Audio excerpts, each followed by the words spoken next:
Hi, my name is Alexandra Miller, and this is my presentation about substance abuse counseling.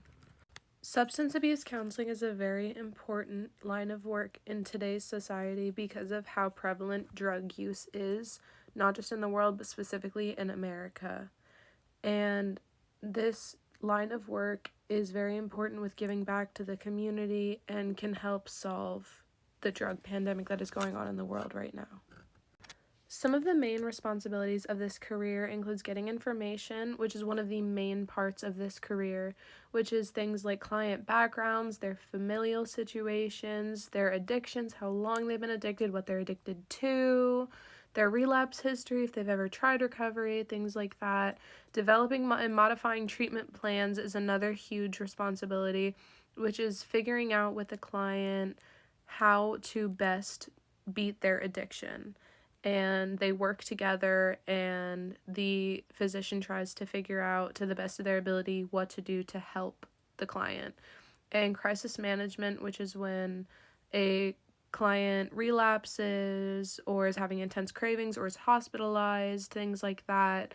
They are trained to be able to know what to do in these situations. So moving on, I will be talking about a typical day in the life of a substance abuse counselor, which includes early mornings for gathering information about any changes in the substance abuse counseling field, reviewing client files, things like that. And then around the early afternoon, late morning, they start beginning their sessions, which could be educational sessions, group sessions, and individual sessions. And then the afternoon is usually some more sessions. And then in the afternoon, they also address possible client crisis situations, which I had discussed what they were previously.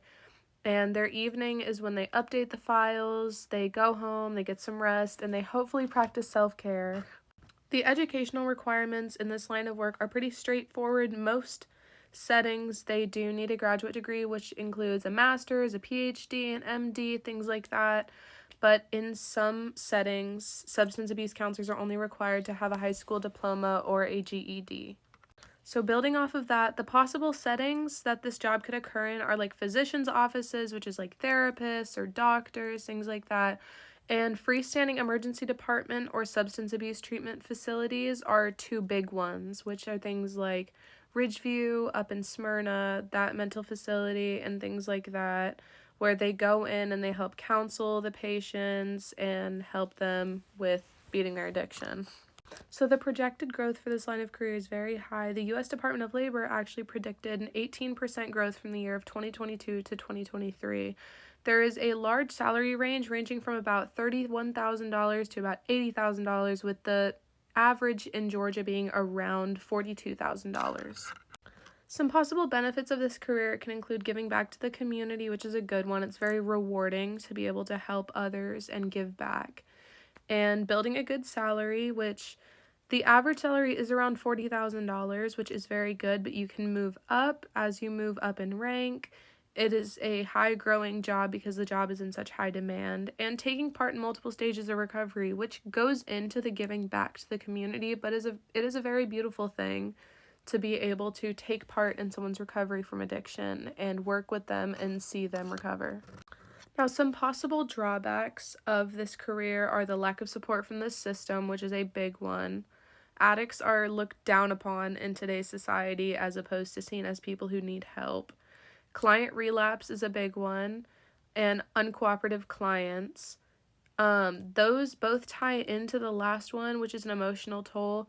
One of the main responsibilities of being a substance abuse counselor as well is maintaining professionalism and not getting too emotionally involved. It is a very emotionally taxing career, which is why many people don't tend to go into this line of work, but it is very needed, and I truly do believe that the benefits outweigh the drawbacks.